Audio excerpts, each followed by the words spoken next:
Simulan na po natin sa salita ng Diyos. 1 Samuel chapter 23. Unang Samuel, kabanata ay 23. 1 Samuel 23. Noong World War II, sa Estados Unidos, merong silang malaking barko. Ang tawag ay USS Dorchester, na naglalaman po ng mga sundalo o tropa, military troops, na nagbabackup sa mga labanan dahil nga ito ay panahon ng digmaan.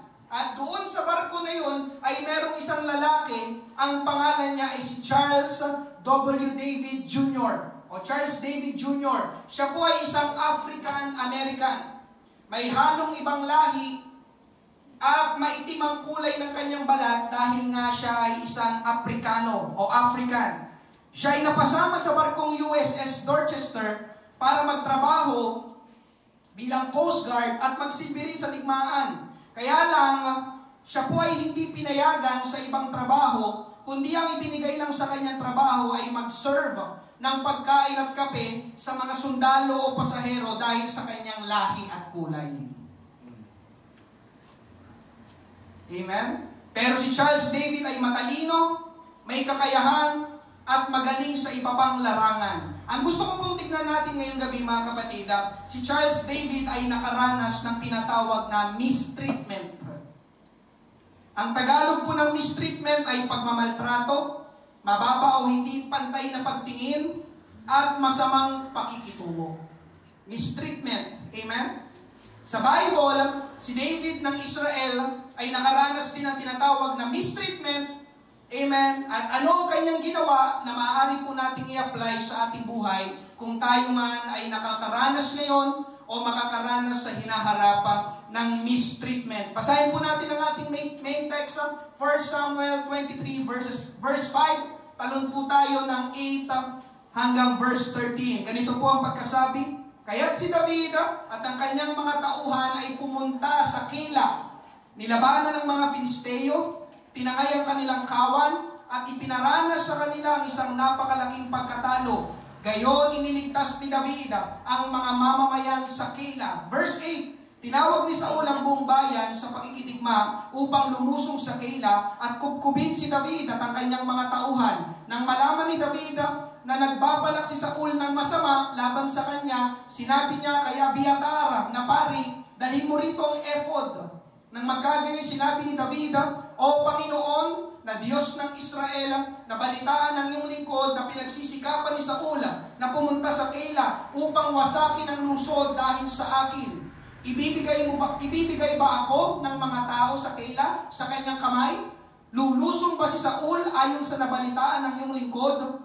O Panginoon, na Diyos ng Israel, idinadalangin ko sa iyo na sabihin mo sa iyong lingkod. At sinabi ng Panginoon, siya'y lulusong. Verse 12, nang magkagayoy sinabi ni David, isusuko ba ako at ang aking mga tauhan ng mga taga-Keilah sa kamay ni Saul? At sinabi ng Panginoon, isusuko ka nila. Verse 13, kaya't si David at ang kanyang mga tauhan na may 600 ay tumindig at umalis sa Keilah.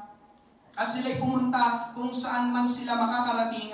Nang ibalita kay Saul na si David ay nakatakas mula sa Keilah, kanyang itinigil na ang pagsalakay. Pagpalain ng Diyos ang pagkabasa ng kanyang salita. Tayo po'y sumandaling manalangin. Panginoon Diyos, marami pong salamat sa gabing ito sa bilang Panginoon ng mga mananampalataya na piniling dumalo at sumamba at makinig ng iyong mga salita. Huwag mo po kaming biguin ngayong gabi, O Diyos. Inaanyayahan namin ang banal mong presensya. Mangusap ka, Panginoon, tungkol sa paksa at mensahe, Panginoon, ng salita mo ngayong gabi. Ikaw ang manguna, ikaw ang mataas, itago mo ako sa iyong likurana. Maraming salamat muli, Panginoon, sa pagkakataon na maihayag ang banal mong salita ngayong gabi. Ito pong aming panalangin sa pangalan ni Jesus. Amen, amen. Thank you, Lord. Palakpakan po natin ang ating Panginoon. Thank you, Lord. Mga ngaral po ko ngayong gabi, dealing with mistreatment. Dealing with mistreatment. Pakikitungo sa hindi pantay na pagtingin. Mistreatment, pagmamaltrato, mababa ang tingin, hindi patas, hindi pantay. Amen. Masama ang pakikitungo.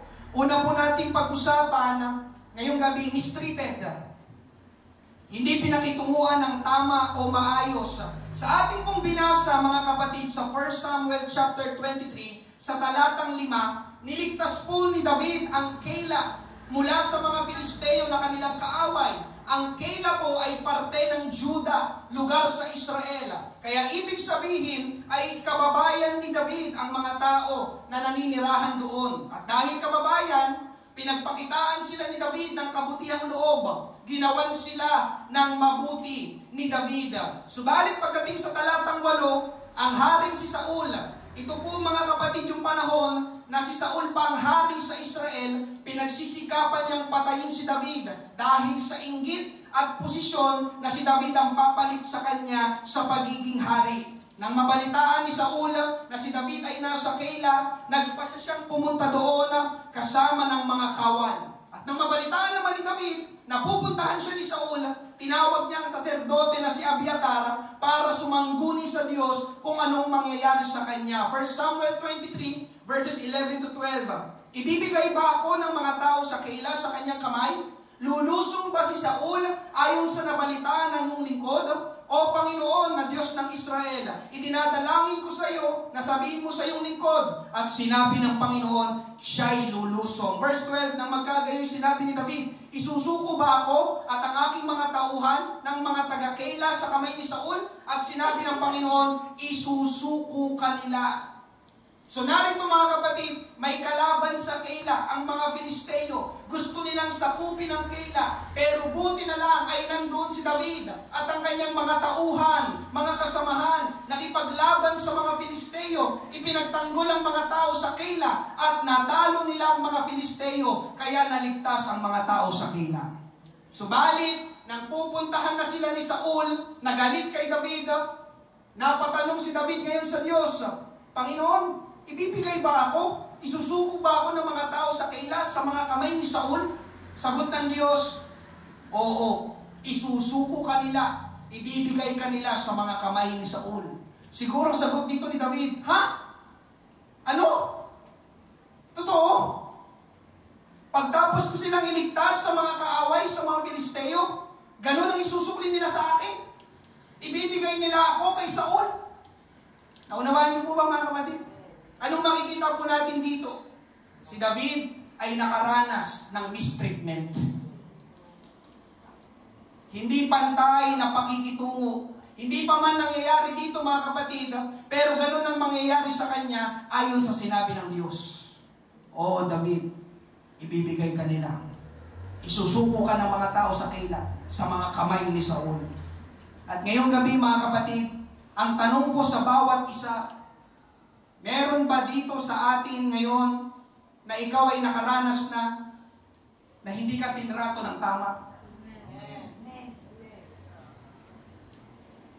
Sa mga nakaranas na, huwag kang magtaka sapagkat yan ay normal.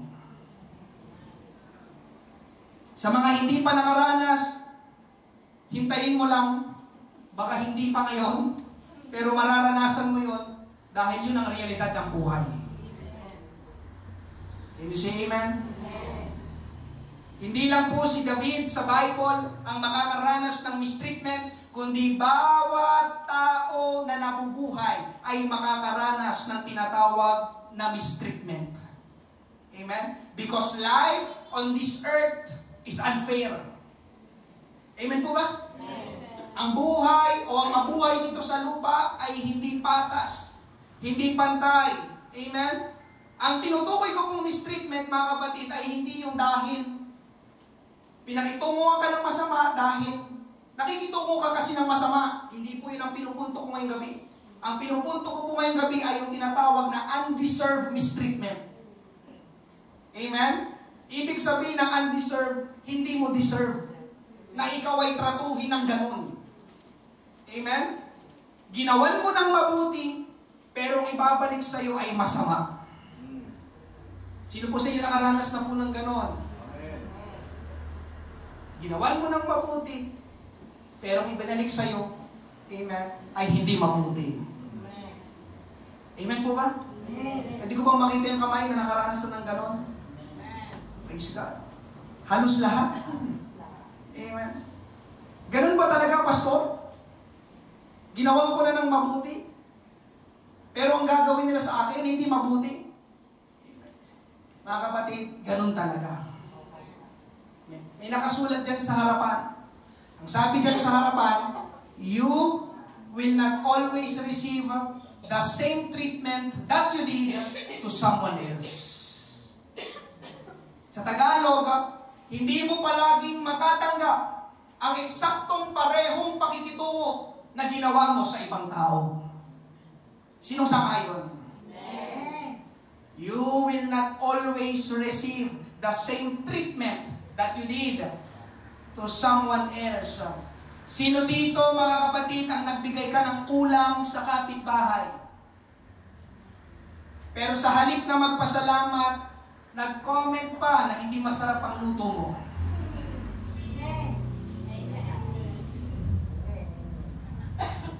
At ito pa ang matindi, nag-suggest pa.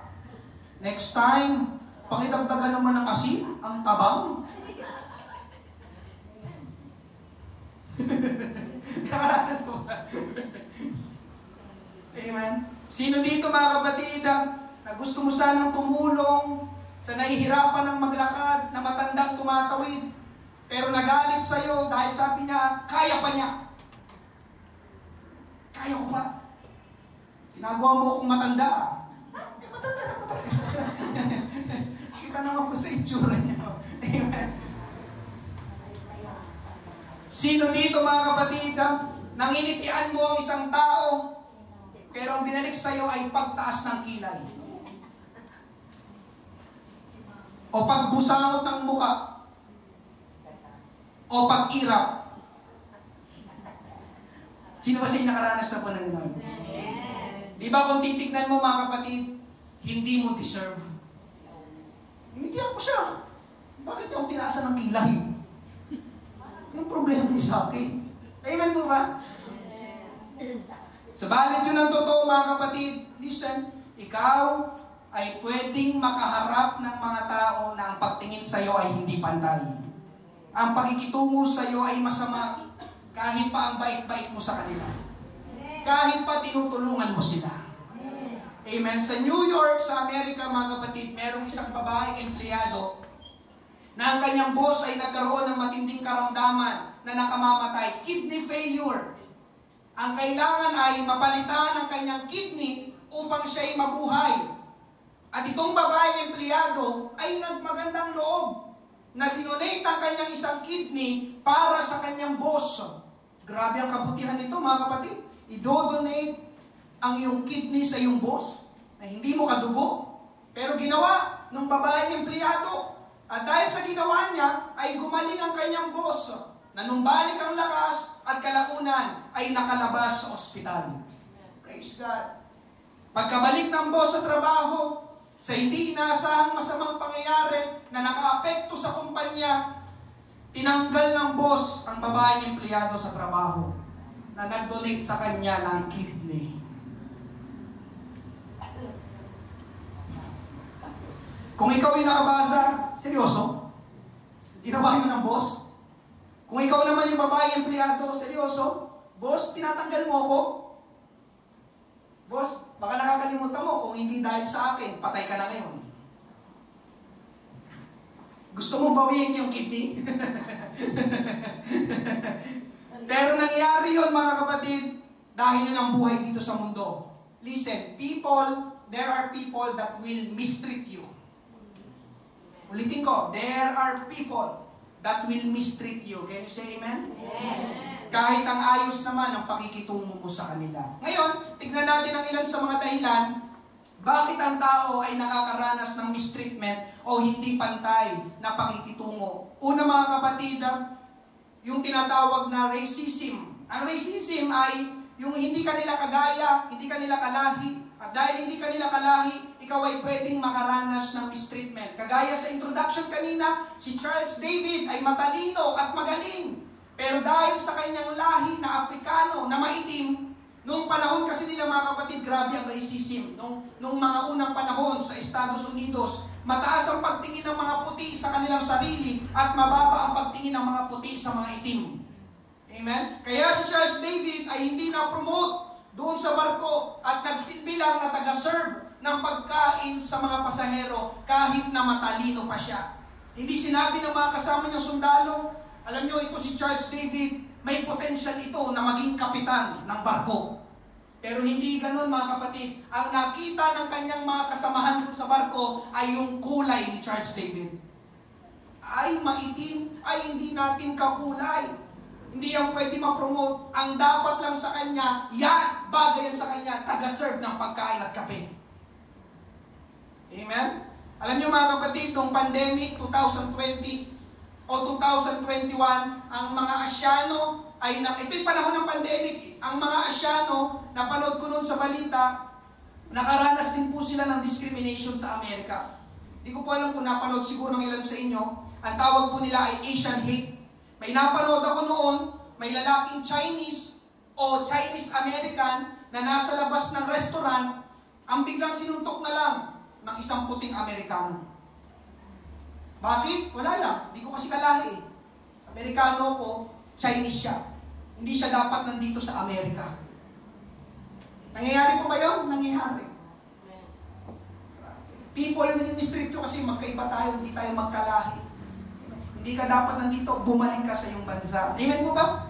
Meron naman, mga kapatid, yung hindi eksaktong racism, pero parang kamukha ng racism, di ba? Yung para bang isiningit ko na lang ito kapag ikaw ay napunta sa isang lugar na ang mga tao ay mayayaman at ikaw ay hindi, pwede kang pakitunguhan ng hindi pantay na pakikitungo. Tama po ba? At vice versa. Puro sakto lang ang pamumuhay ng nandoon, pero ikaw ay may kaya, pwede ka rin pakitunguhan ng hindi pantay na pakikitungo. Amen po ba? Amen. So racism. Ikalawa, mga kapatid, bakit nakakaranas ng mistreatment ng mga tao? Ikalawa ay envy.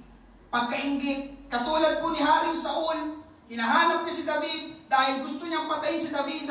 Alam niyo po ba kung bakit gustong patayin ni Saul si David? Dahil sa inggit. Nang manalo po si David laban kay Goliath, sinalubong siya ng mga babae sa Israel na nagdiriwang na may kasamang pagkanta. Ang kanta nila, si Saul ay pumatay ng libo-libo.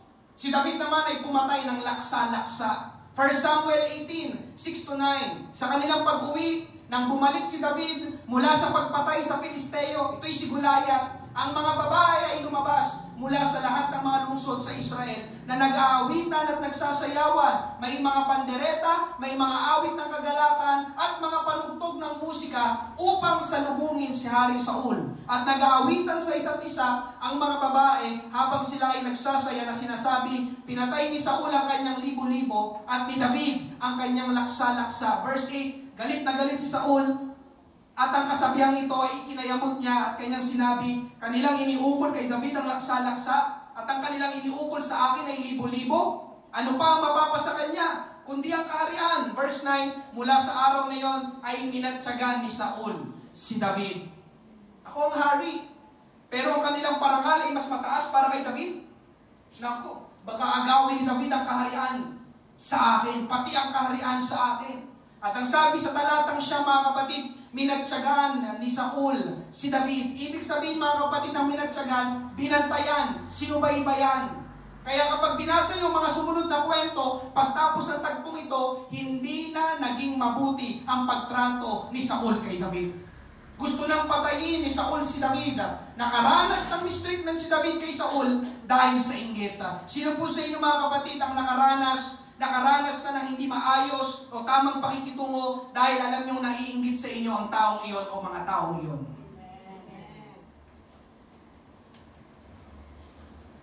Naranasan mo na ba yung parang hindi ka sinasali sa usapan nila? Uy, may ambagan pala sila. Neighborhood, magkakapit-bahay, ba't ako hindi ako sinabihan? Taga-Blackman din ako. Di ba nila ako nakikita? Amen? Naranasan mo na ba, mga kapatid, na ikaw ay na-mistreat? Naiingit sila sa'yo dahil ikaw ang mayaman sa lugar ninyo? Dahil ikaw ang matalino sa classroom nyo? Dahil ikaw ang gwapo sa barangay nyo? Oh. Dahil ikaw ang maganda sa magpipinsan? Oh. Minimistreat ba yun? Hindi naman nata, no? Iba ang pakikitungo nila sa'yo Hindi maganda dahil pwedeng naiinggit sila sa iyo. Ikatlo mga kapatid, na pwedeng pagmulan ng mistreatment, ministry. Ang ministry sa Tagalog ay paglilingkod. Ito naman yung gumawa ka ng mabuti, naglilingkod ka, pero hindi nila nagugustuhan ang ginagawa mo. Sa ating main text, mga kapatid, nag-ministry si David sa mga tao sa Keila. Pinaglingkuran sila ni David. Iniligtas sila mula sa mga kamay ng Filisteo. Pero ibabalik nila kay David dito ay pagtataksil. Ibibigay nila si David kay Saul na gustong pumatay kay David. Ito din mga kapatid ay pwede din nating maranasan. Katulad ng binanggit ko kanina, kapag naglingkod ka sa tao, may mga tao na hindi nila ibabalik ang parehong ginawa mong kabutihan sa kanila. Alam niyo mga kapatid, ganun din po sa paglilingkod sa Panginoon. Danas namin itong mga pastor. May mga tao na pinagmalasakitan sila, amen, pinagmalasakitan sila sa loob ng church, pero nagagawa pa rin nilang iwanan, amen, ang gawain ng ating Panginoon. Amen. Naalala ko noon, nagpa-pioneer si Pastor Boyet, pioneering, matagal na po ito, sa lugar ng Novaliches. Meron silang kapitbahay na may alagang aso. At ang tawag nila sa aso nila ay pastor.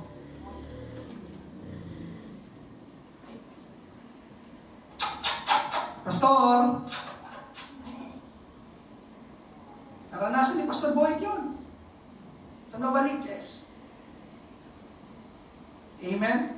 Ganon kababa ang pagtingin ng mga tao sa mga pastor, sa mga minister. Amen? Katunayan, magkakwentuhan kami ni Sister Jewel nung nakaraang linggo tungkol sa church. Nagtanong pala siya dyan sa tapat ng Jollibee. Yung tindahan ngayon ng mga branded na damit. Nung panahon na yun ay wala pa yung nagtitinda ng mga damit dyan. Alam niyo po yun, yung pinestuhan namin kagabi. Amen? Tinanong niya kung magkano ang upa sa isang floor nila. Sumagot yung katiwala ng building. At nagtanong kung para saan gagamitin. Sabi ni Sister Jewel, gagawing church. Sabay sagot yung katiwala, ay hindi po namin ito pinapagamit sa ganon. Pang-business lang po ito. Bakit niya yung nasabi? Dahil mababa ang tingin nila sa church. Naku, walang pera yan. Gagamitin niyo po ito? Kaya niyo magbayad? Sigurado po kayo? Nakuha niyo pa yung punto? Sorry, bawal ito pang church. Pang ano lang ito? Pang business. Amen? Baka hindi kayo makabayad ng upa. Pero salamat sa ating Panginoon. Magtatatlong taon na tayo sa lugar na ito. Amen? Wala po tayong utang. Amen. Nagpapala at nagpo-provide ang ating Panginoon. Amen? At baka meron po sa inyo, simula na umattend ka sa born again church, at nung ikaw ay na-born again, nakaranas ka ng mistreatment mula sa iyong mga kamag-anak at kaibigan. Amen. Lakas ng amen ah.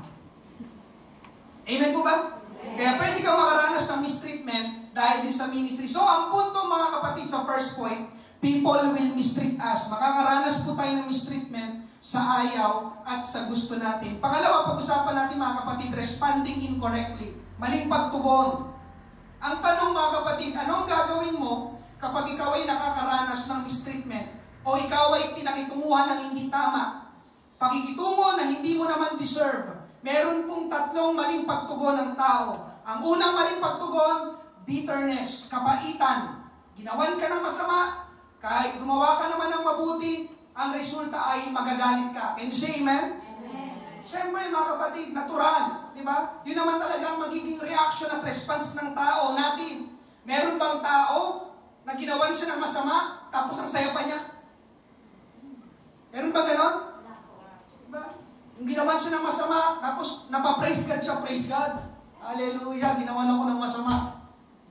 Walang ganon, di ba mga kapatid? Amen? Ngayon mga kapatid, may tamang galit. Pero ang problema ay yung pinanghahawakang galit. Ang bitterness ay pinanghahawakang galit. Ulitin ko, ang bitterness, pinanghahawakang galit. Tinatago at inaalaga ang galit sa iyong puso. Anong halimbawa ng pastor? Ito yung kapag nakita mo yung taong pinakitunguhan ka ng masama, nag-iiba yung pakiramdam mo. Gusto mo umalis agad at ayaw mo siyang makita.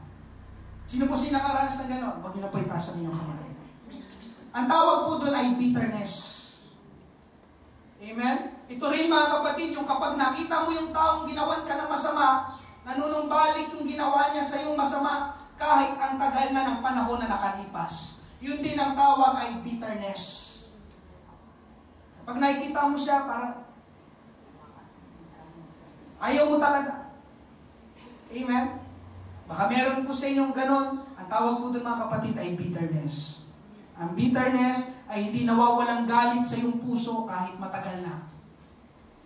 Amen? Pero sabi po ng Bible, Hebrews 12:15, pakaingatan ninyo na baka ang sino may mahulog mula sa biyaya ng Diyos, baka may ilang ugat ng kapaitan ang sumibol at bumagabag sa inyo at mahawa nito ang marami. Ang sabi ng Bible, mga kapatid, ay magpatawad. Ang sabi ng Bible, mga kapatid, ay magpatawad. Hina na amen. Amen. Ang sabi ng Bible ay magpatawad. Amen. Amen. Para ikaw din ang makalaya sa hirap at bigat na dulot ng kapaitan. Amen. Hindi po tinuturo ng Bible na mag-alaga tayo ng sama ng loob sa ibang tao. Can you say amen? Amen po ba? Ikalawa, mga kapatid, na maling pagtugon, magkaroon tayo ng incorrect view of life, maling pagtingin o pananaw sa buhay. Kapag ikaw ay na-mistreat ng ibang tao, paminsan ang tendency nagkakaroon po tayo ng maling pagtingin, pananaw sa buhay. Anong mga halimbawa nito? Ang halimbawa nito, mga kapatid, ay yung mga babae na ginawa ng masama ng mga lalaki. Pwedeng pinagtaksilan o niloko, ipinagpalit sa ibang babae. Yun po ay lumilikha ng malalim na sugat sa mga babae. Minahal ko naman siya ng tama at buong buo. Pero bakit niya ako niloko at pinagpalit? Ano nangyayari, mga kapatid? Amen. Yung babae ngayon na nasaktan, kahit kailan, hindi na ako iibig sa lalaki dahil manloloko ang lahat ng mga lalaki. Amen. Hindi naman, amen. Pero kami dito, ilang kami, hindi mo ako. Mga loyal kami. Amen, di ba? Talagang sumisibol, nakakaya. Amen. Manloloko lahat. Ang nangyari, mga kapatid, yun nga, nalalahat nila. Nilahat na niya ang lahat ng lalaki dahil sa naranasan niya. Hindi, pare-pares lang yan. Amen po ba? Amen. May ganun po ba? May ganon, di ba? Lakas ka na yun.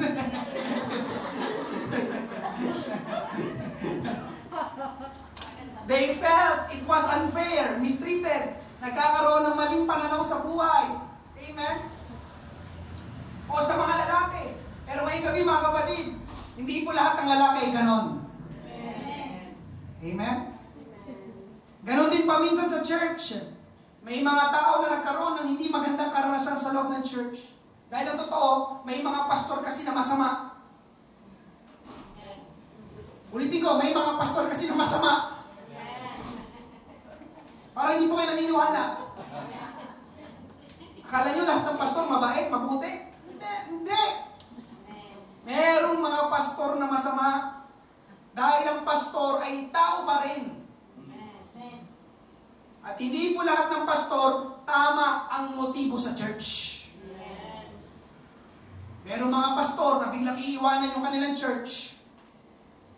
Amen?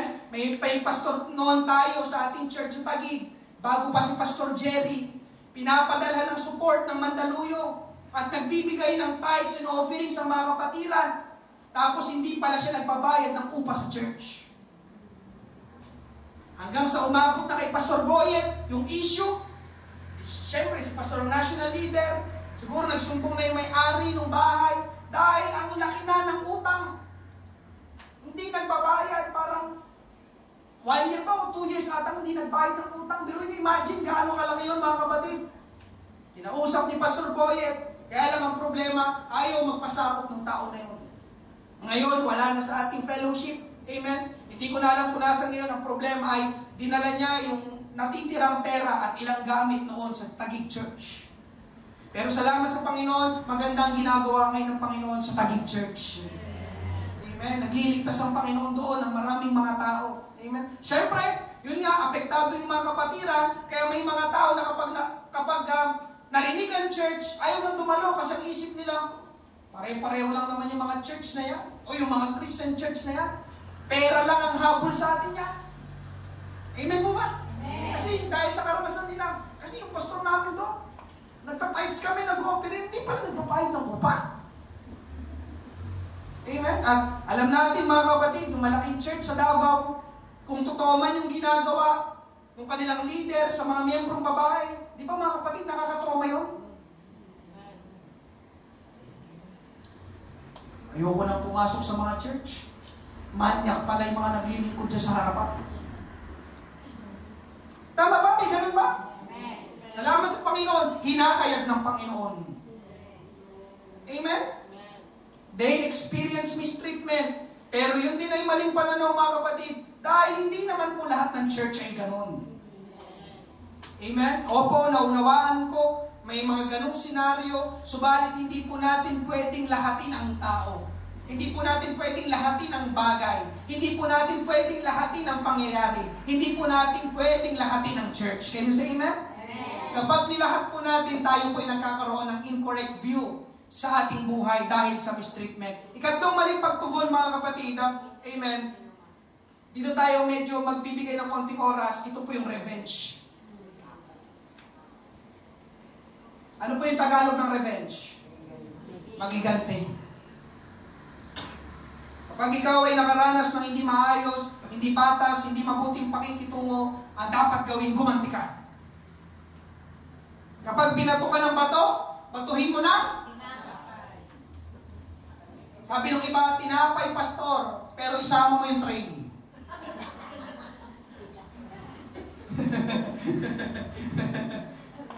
Amen? Mga kapatid, aminin man natin o hindi, yun ang kalikasan ng tao. Amen? Gusto natin gumanti. Ginawan mo ko ng masama, gagawan din kita ng masama. Tama po ba? Meron pong iba't ibang mukha ang pagganti. Amen? Daanan lang po natin. Yung iba, di ba, yung parang ang pagganti nila ay sa pamamagitan ng mentally or emotionally. Amen? Halimbawa, yung hindi ka pinahiram ng pera. Sino po dito nangihiram? Huwag niyo kita sa inyo. Hindi mo ako pinahiram, hindi na kita papansinin. Nung ikaw ang nangihiram sa akin, ang bilis kitang pinahiram. Tapos ngayon, kakalimutan ko lahat ng pinagsamahan natin.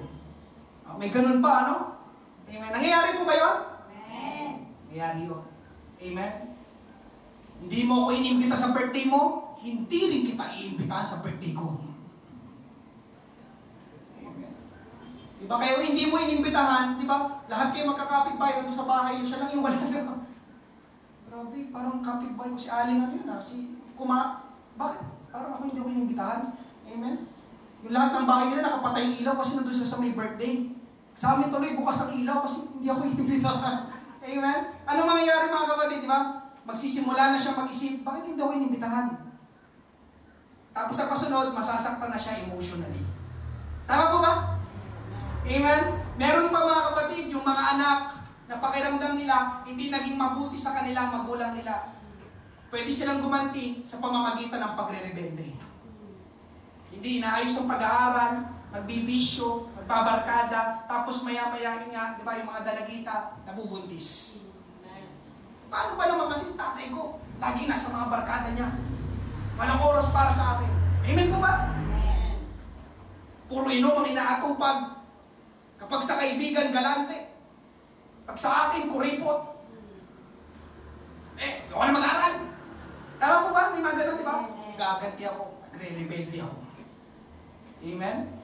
Siyempre, meron naman, ito yung pinaka-common, di ba? Yung gaganti physically. Sinuntok mo ako, susuntokin kita, di ba? Amen? Merong kwento po sa Bible, mga kapatid, na gusto niyang gumanti dahil sa pinakitunguan ng hindi mabuti. Siya po ay si David din. Amen? Basahin po natin, 1 Samuel 25:4-8. Nabalitaan ni David sa ilang na ginugupitan ni Nabal ng balahibo ang kanyang mga tupa. Kaya't nagsugo si David na 10 kabataang lalaki at sinabi ni David sa mga kabataan, umahon kayo sa Carmel at pumunta kayo kay Nabal at batiin ninyo siya sa aking pangalan. Ganito ang sasabihin ninyo sa kanya, kapayapaan nawa ang sumayo at kapayapaan kapayapaan nawa ang sumayong sambahayan, at kapayapaan nawa ang dumating sa lahat ng iyong pag-aari. Nabalitaan kong ikaw ay may mga manggugupit ng balahibo ng tupa, at ang iyong mga pastol ay naging kasama namin, at hindi namin sila sinaktan o nawalan man ng anumang bagay sa buong panahong sila ay nasa Carmel. Tanungin mo yung mga kabataang lalaki at kanilang sasabihin sa iyo. Kaya't makatagpo nawa ng biyaya sa iyong paningin ang aking mga kabataan, sapagkat kami ay naparito sa araw ng kapistahan. Hinihiling ko sa iyo na magbigay ka ng anumang mayroon ka sa iyong mga lingkod at sa iyong anak na si David. Ito po yung tagpo, mga kapatid, na walang permanenteng tirahan si David at yung kanyang mga tauhan. Amen. Dahil nga tumatakas sila kay Saul. Amen? Gusto siyang patayin ni Saul. So nagpapagala-gala sila. Ngayon, merong tagpo na napunta sila sa property, sa mga ari-arian ni Nabal. Si Nabal po ay napakayamang tao. Meron siyang mga hayop, meron siyang mga tauhan. At yung mga tauhan ni Nabal, ayon sa pagkabasa natin, ay naggugupit ng balahibo ng tupa. Para sa yung balahibo ng mga tupa? Di ba? Yun ay nagagamit. Amen? Yung tupa, pwedeng gawing bag. Tama ba? Di ba? Sa panahon natin, yung kanyang wool. Amen? Sa panahon nila, mga kapatid, hindi man eksaktong bag, pero for sure, meron silang mga pinagagamitan bakit ginugupit ang balahibo ng tubang. Amen? So ngayon, mga kapatid, malayo yung lugar na ito sa mismong tirahan ni Nabal. Malayo ang bahay ni Nabal sa kinaroroonan nila David. Kaya di ba ang sabi kanina, nagsugo si David ng mga kabataang lalaki. Ibig sabihin, pinapunta ni David ang kanyang mga tauhan sa tirahan ni Nabal. Medyo may kalayuan. Ngayon, mga kapatid, ang ginawa nila David ay parang naging security sila ng mga tauhan ni Nabal. Pwede kasing may mga tulisan, masasamang loob na pwedeng sumalakay sa mga tauhan ni Nabal at kunin ang mga hayop. Pero wala pong nangyaring ganoon dahil naging bantay sila David at hindi rin nila sinaktan o nilamangan ang mga tauhan ni Nabal. Para bang sinabi dito nila David, sige, mag-alaga at maggupit lang kayo dyan, kaming bahala sa inyo, walang gagalaw sa inyo. Pero hindi sila tauhan ni Nabal. Sila ay nagpusang loob sila David.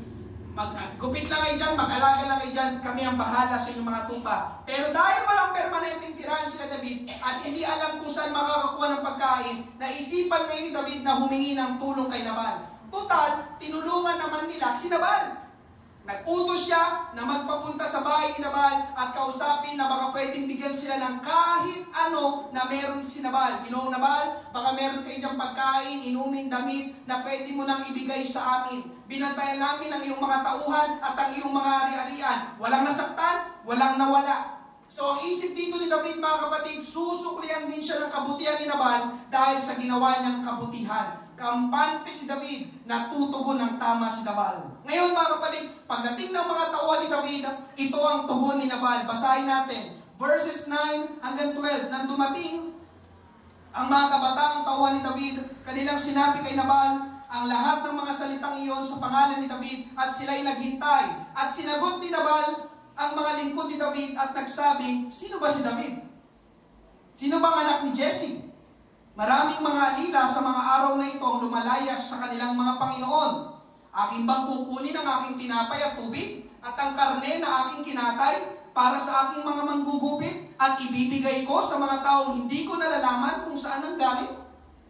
Kaya't ang mga kabataang tauhan ni David ay bumalik at sinabi sa kanya ang lahat ng mga salitang ito. Ang tugon ni Nabal, mga kapatid, ay kabaliktaran sa inaasahan ni David. Pagdating ng mga tauhan ni David, sinabi nila kay Nabal ang lahat ng pinapasabi ni David, pero ang sagot ni Nabal, sino si David? Maraming mga pagala-gala ngayon sa panahon natin. Amen? Ibibigay ko ba ang aking tinapay, tubig at karne sa mga tao hindi ko naman kakilala? Amen? Dito, mga kapatid, pwedeng hindi talaga kilala ni Nabal si David. Dahil nga malayo ang tirahan ni Nabal sa lugar kung saan nagugupit ng mga tupa yung kanyang mga alila o tauhan. Pero di ba, mga kapatid, alam nyo ba yon, paminsan, may mga taong kilala ka naman talaga nila, pero sinasadya lang nila nakalimutan ka kapag ikaw ang nasa pangangailangan at tumihingi ng tulong sa kanila. Amen po ba? Siningin ko lang yun, mga kapatid. Okay, balik po tayo sa kwento. Amen? Baliktad o iba ang pagtugon ni Nabal sa inaasahan ni David. Ginawan ko siya ng mabuti ka, naniniwala ko gagawan niya rin ako ng mabuti. Pero hindi po yun ang nangyari sa tagpong ito. Amen? Kaya mga kapatid, sinasabi ng kwentong ito, totoo, nangyayari, hindi mo matatanggap ang eksaktong parehong pakikitungo na ginawa mo sa ibang tao. Amen? Ginawan siya ng kabutihan ni David, si Nabal, pero iba ang sinukli sa kanya ni Nabal. Amen? Pagbalik ng mga tauhan ni David, nagbalita sila kay David ng sinabi ni Nabal. Ano? Sinabi yun ni Nabal? Pagtapos natin bantayan ang kanyang mga tauhan at hayop, ito may babalik niya sa atin. Alam niyo, ginawa ni David, sige, maghanda kayo. Isukbat ninyo ang inyong mga tabak. Amen? 1 Samuel 25:13, at sinabi ni David sa kanyang mga tauhan, isukbit ng bawat isa sa inyo ang kanyang tabak. At nagsukbit ang bawat isa ng kanyang tabak, at si David ay nagsukbit din ng kanyang tabak. Ang umahong kasunod ni David ay may 400 lalaki, samantalang ang 200 ay nanatili kasama ng mga daladalahan. Ano ibig sabihin ng isukbit? Maganda kayo, sasalakay tayo kila Nabal. Ginawa natin sila ng mabuti, pero ang ginawa nila sa atin ay masama. Alam niyo mga kapatid, si David, ang response sa kagad, gaganti tayo. Pero ang pagganti ni David, napakalupit. Anong gagawin nila? Papatayin nila si Nabal. Biruin mo, mag-isa lang si Nabal, ang sinama ni David, 400. Walang kalaban-laban si Nabal. Isukbit ninyo ang inyong tabak. Grabe yung tao yun. Pagtapos natin siyang gawa ng kabutihan, ito ang kanyang igaganti sa atin. Kaya makikita natin dito mga kapatid, na kalikasan ng tao ang gumanti ng masama kapag tayo o kapag ang tao ay pinakitunguan ng masama at hindi pantay. Subalit ngayong gabi mga kapatid, ang pagganti, kagaya ng pinag-uusapan natin sa second point, ay maling pagtugon sa mistreatment.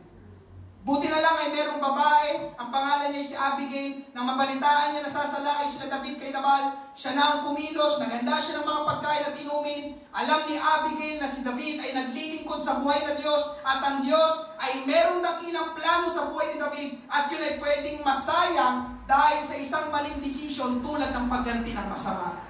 Kaya salamat sa Panginoon, hindi natuloy ang pagganti ni David kay Nabal. Yes, mga kapatid, ang ating mga maling pagtugon, kapag tayo ay pinakikitunguhan ng masama, ay magkakaroon ng malaking impact sa ating buhay at sa plano ng Diyos sa ating buhay.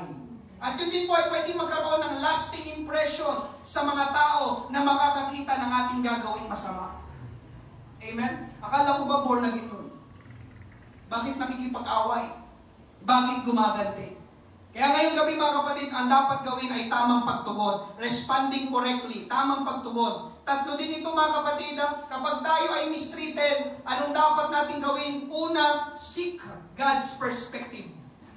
Hanapin natin kung ano ang pananaw at kalooban ng Diyos. 1 Samuel 23 verses 10 to 11, nang magkagayoy sinabi ni David, O Panginoon, na Diyos ng Israel, nabalitaan ng iyong lingkod na pinagsisikapan ni Saul na pumunta sa Keila upang wasakin ang lungsod dahil sa akin. Ibibigay ba ako ng mga tao sa Keila sa kanyang kamay? Lulusong ba si Saul ayon sa nabalitaan ng iyong lingkod?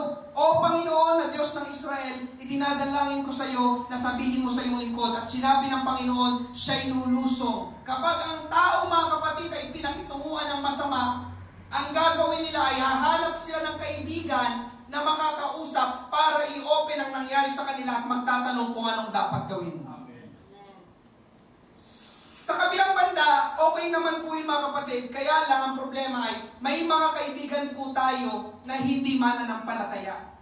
Na ang pwedeng ipayo nila sa atin ay hindi ayon sa pananaw at kalooban ng Panginoon. Ay, alam mo kumare, ganun yung ginawa niya sa'yo, ay hindi tama yun. Sa susunod na gawin niya yun sa'yo, sabunutan mo.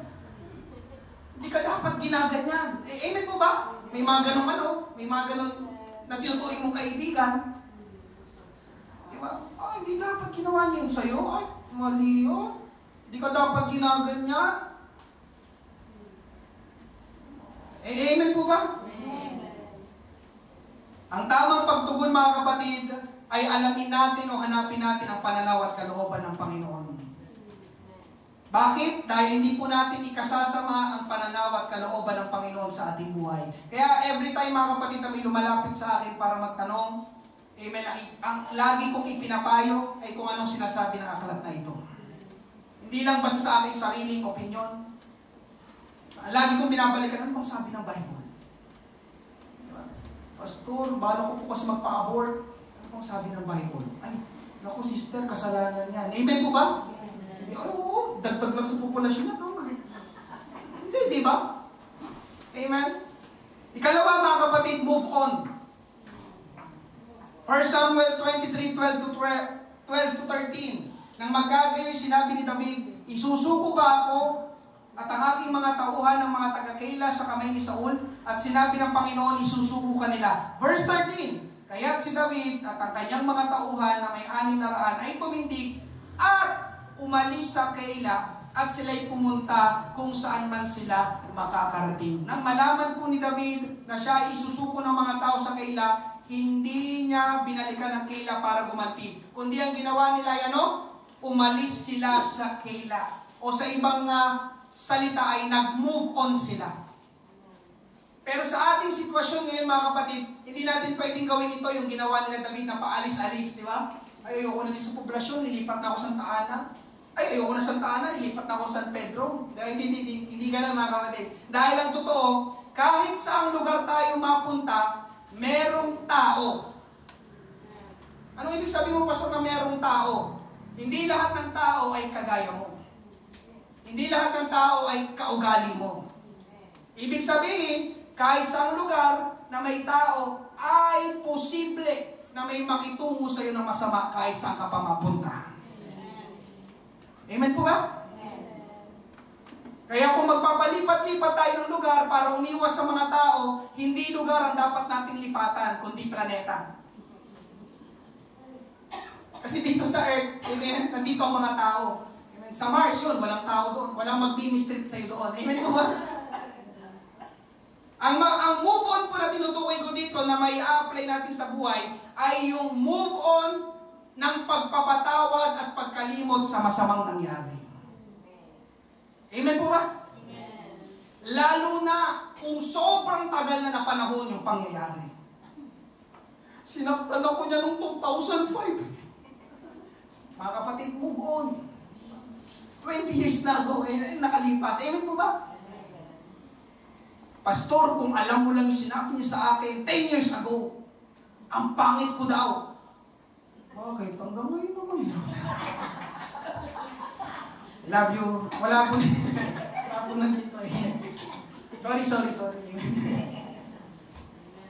Pastor, kung alam mo lang yung, di ba, mga pinagsasabi niya sa akin daw, mga kapatid, move on. Ulitin ko, people will mistreat you. Again and again. Ulitin ko, again and again. Repeatedly. Mamaya, paglabas mo, baka pwede may mag-mistreat sa'yo, di ba? Move on. Ganun talaga. Amen? Alam niyo mga kapatid, hindi makakatulong sa atin yung palaging pag-alala sa hindi magandang nakaraan. Pati yung hindi pagpapatawad, hindi po yun sa ating Panginoon. Kaya move on. Amen po ba? Amen. Sa mga hindi pa nakaka-move on, mamaya may altar call tayo. Lord, help me, move on. Sinaktan ako nung tao na yun. Baka ngayon kasing gabi, may ini-impress ang Panginoon sa iyo na tao. Yung pangangarali, pastor, nagpapaalala lang sa akin sa kanya.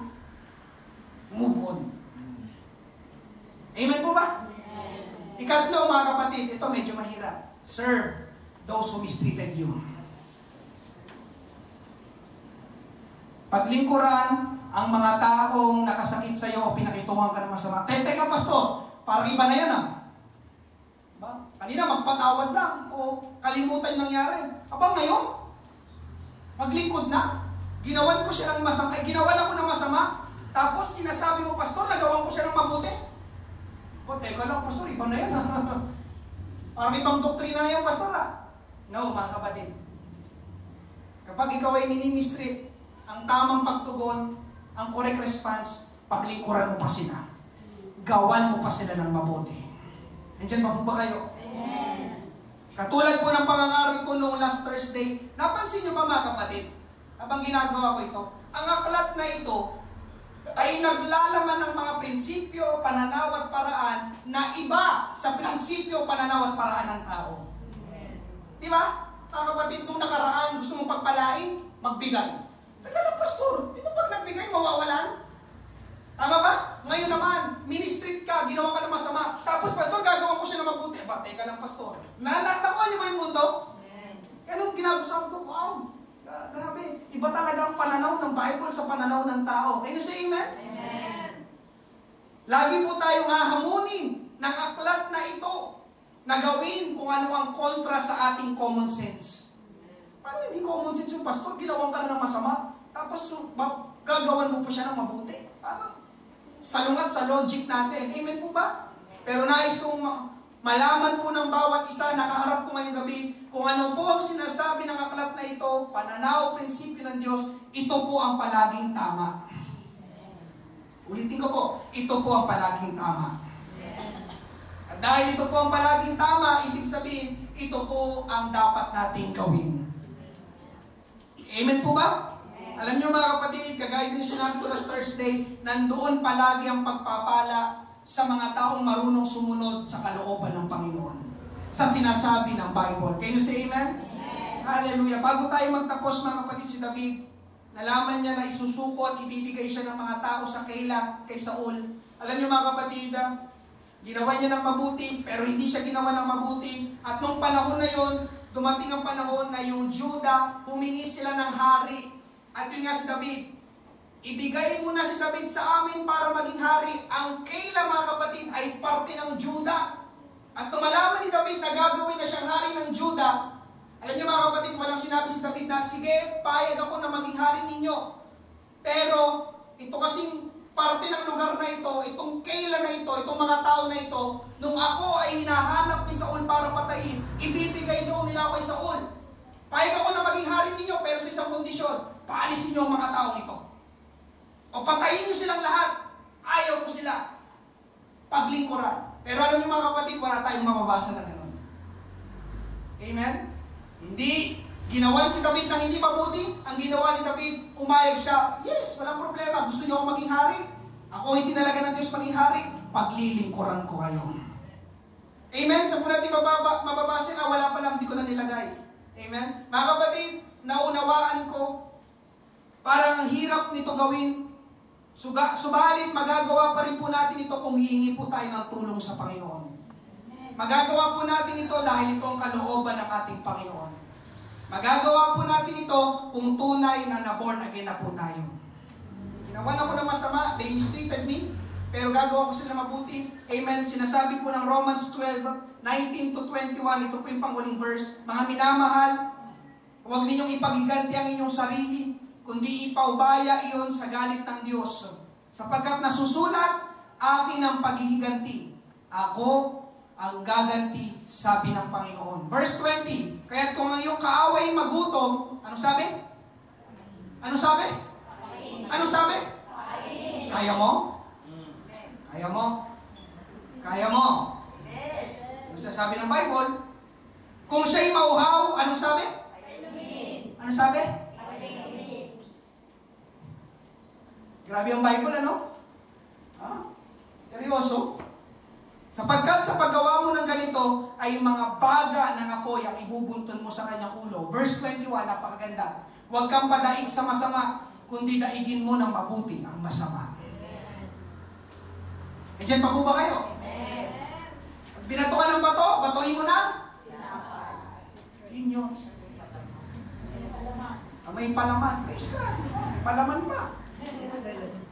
Daigin mo ng mabuti ang masama. Pagkatapos na mga kapatid, totoo na sa talaga, balikan po natin si Charles David, yung African-American na grabe ang baba ng pagtingin sa kanya. Noong February 3, 1943, ang barkong USS Dorchester ay tinorpido ng isang kalabang German submarine. Ibig sabihin ng torpedo yung missile na gumagana sa ilalim ng tubig. Diba? Ito yung World War II. Malakas ang impact ng torpedo, kaya ang nangyari ay sumabog yung barko na naging dahilan para iyon ay magsimulang lumubog. Ang panahon na ito mga kapatid ay winter at napakalamig. May mga tao na sakay ng USS Dorchester na magsimulang magpanik at tumalon sa tubig. Yung iba naman ay sumakay sa lifeboat. Tinorpedo yung USS Dorchester, nagsisimulang lumubog, nagpanik yung mga tao, tumalon yung iba na sa dagat, yung iba ay sumakay sa lifeboat, kaya lang, yung kasya dun sa lifeboat ay kakaunti lang. Ilang oras pang lumipas bago dumating ang rescue na helicopter. Kaya lang ang problema mga kapatid, ay yung mga tao na nasa tubig at nasa lifeboat ay hindi na makakilos dahil sa sobrang lamig at panginginig kasi nga winter. Nasa kalagitnaan pa sila ng Atlantic Ocean. Amen? Kailangan may umakay sa kanila, paitaas, o bubuhatin sila para makakit sila dun sa rescue helicopter. At ang gumawa noon ay sino? Charles David. Si Charles David, kasama ng kanyang isang kaibigan, amen, nung nakikita niya lumulubog na yung barko, yung mga puting Amerikano na nilait siya, hindi ka pwede dito. Hanggang dyan ka lang, hindi ka pwede ma-promote. Taga-serve ka lang ng pagkain. Yan ang bagay sa'yo kasi maitim ka. Pero nung nakita niya, nanginginig yung mga puti doon sa tubig, siguro panutang-luta sa dagat, iba na sa lifeboat, nakita nila pero hindi sila makakilos. Amen. Nagsimulang tulungan sila David. Inabot niya yung kanyang kamay. Tumalon sa tubig. Binitbit yung mga tao. Alam niyo mga kapatid, ayon sa kwento, masisection po ito. Ang naligtas si Charles David ay 93 na tao. Mga puting Amerikano na ministreat siya. Sino ka? Bakit ka nandito sa barko? Di mo ba kami nakikita? Puro kami white, puro kami puti. Sino nagsabing dapat na nandito ka? Amen po ba mga kapatid? Hindi pa tapos mga kapatid. Paulit-ulit, babakit, langoy sa malamig na tubig. Amen. Alam niyo mga kapatid, pagtapos gawin niyo ni Charles David, dahil sa napakatindi ng lamig ng panahon na yon, siya ay nag-collapse at na-hospital ng 2 linggo at kalaunan ay namatay. Si Charles David, sa kanyang pagtulong, pero di ba dapat? Itong mga to, di ba? Yan ang bagay sa inyo. O, ano kayo ngayon? Pero hindi mga kapatid. Ipapakita kong picture sa inyo. Siya si Charles David. Amen? Kamukha ni CJ, no? Biro lang, biro. Eh naman tayo, may iba na naman tayo. Amen? Si Charles David. Next picture, yung kanyang misis at yung kanyang anak, binibigyan ng Medal of Honor. Kasi, sa ginawa ni Charles David, na niligtas niya yung kanyang mga kasamahan, samantalang siya ay namatay. Pero kung babalikan natin istorya kanina, siya ay ginawa ng hindi tama. Ang hindi maayos. Dahil sa kanilang pagpaparangal, yung asawa na lang niya at yung junior niyang anak, si Charles David Jr., o the third ata, amen, kasi junior na pala ito si Charles David, sila ang binigyan ng papugay. At ayon sa kwento, kapag nagre-reunion, yung mga survivor nung panahong ito, lagi nilang binabalikan at pinasasalamatan si Charles David. Sabi nila, kung hindi dahil kay Charles David, lahat tayo ngayon, walang reunion dahil patay tayong lahat. Pero dahil kay Charles David, amen, sa kanyang ginawang kabayanihan, ito tayo ngayon, na-enjoy natin ang buhay. Amen. At next picture mga kapatid, yung unang barko dyan, ipinangalan kay Charles David. US Coast Guard Charles David Jr. Ito po ay ngayon na sa panahon natin. Amen? Ipinangalan sa kanya, dapat bigyan ng... Ngayon mga kapatid, ang punto ko sa akin pagtatapos, pwede po tayong gumawa ng ibang ending. Amen? Sabi dyan, we can write a different ending in our life. They mistreated you, pero hindi mo kailangan gawan sila ng masama. Nandiyan pa po ba kayo? Yes. Hindi mo kailangan magtanim ng sama ng loob. Amen po ba? Hindi mo kailangan magkaroon ng maling pananaw sa buhay.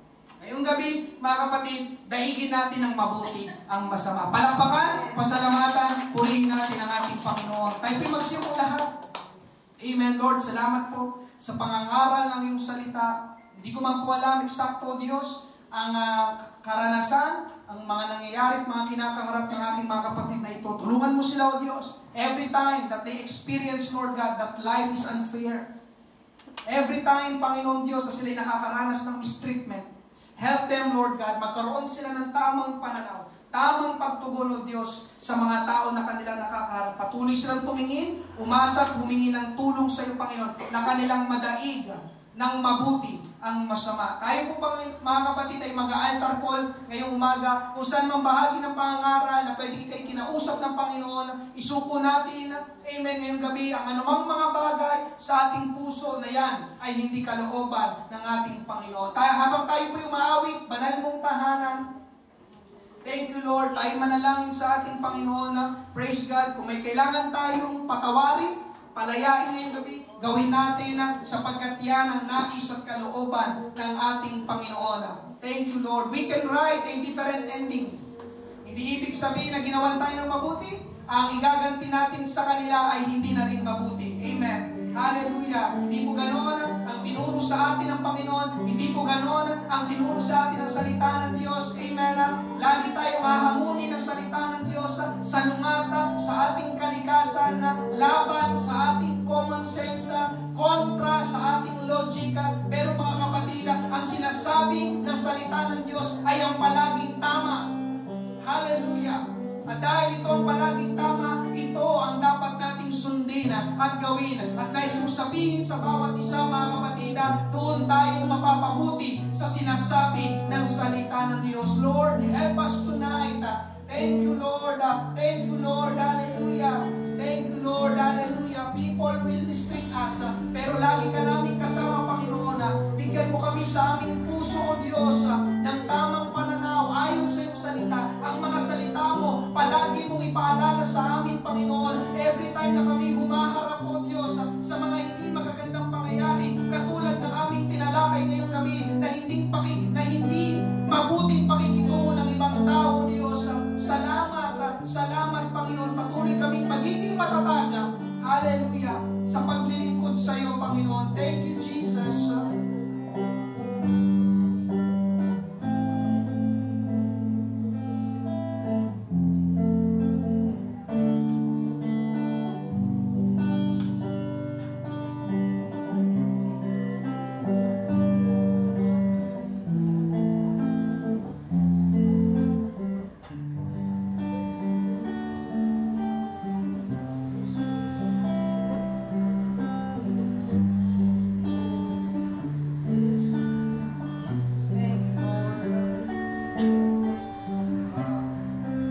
Tayo po'y magsitayin lahat, sabay-sabay po nating awitin na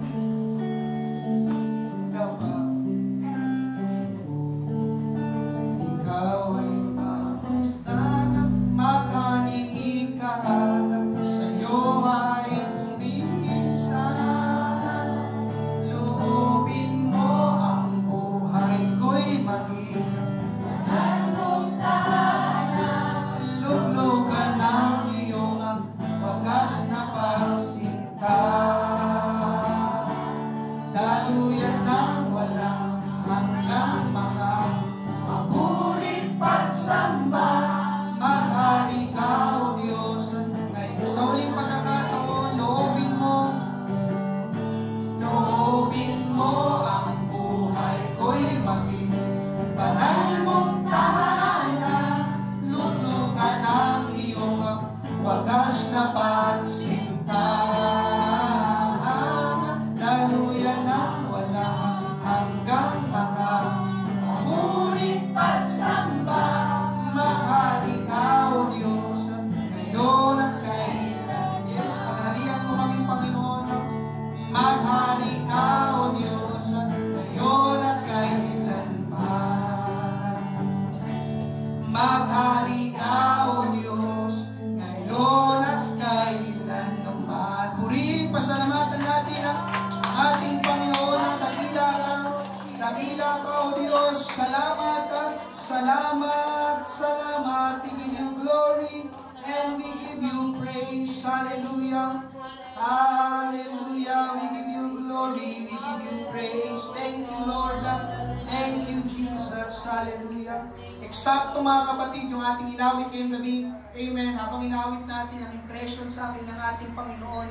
Amen. Kung ang Diyos ang nag-aari sa ating buhay, kaya nating magpatawad. Kung ang Diyos ang nag-aari sa ating buhay, di natin kailangang gantihan ng masama ang gumawa sa atin ng masama. Kaya tama, sabi ko, tama. Maghari ka, O Diyos, sa aking buhay. Ang Diyos ang naghari sa ating buhay, kaya natin gawin ang kalooban ng ating Panginoon. Amen? Thank you, Lord. Tayo po'y manalangin ngayong gabi. Amen? Pagtapos po tayo sa panalangin ni Brother CJ. Praise God. Hallelujah. Salamat sa Panginoon. Panginoon, maraming salamat, Lord, sa gabing pinagkaloob mo muli ito.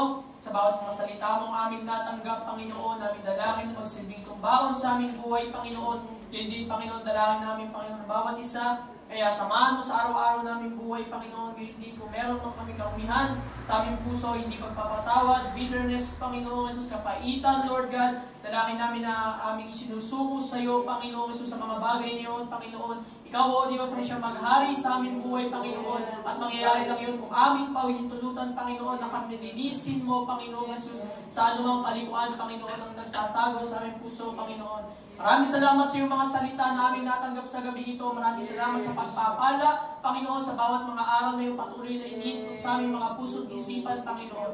Ingatan mo ang bawat isa sa kanila nilang pag-uwi, Panginoon, at ibalik sa susunod mo pang gawain. Samahan kami tiningatan sa araw-araw, Panginoon. Maraming salamat. Gayon din ang aming pagsasalusunod sa gabi ito. Magbigay kalakasan sa amin. Ito ang aming panalangin. Maraming salamat sa pangalan ni Jesus. Amen. Praise God. Maraming salamat po sa inyong pagdalo. Ngayong gabi, sa darating po na linggo, ang ating pong first Sunday service sa buwan po ng February, ating pong ipag-imbita ang gawain ng ating Panginoon at pagpalain po tayo ng ating Panginoon.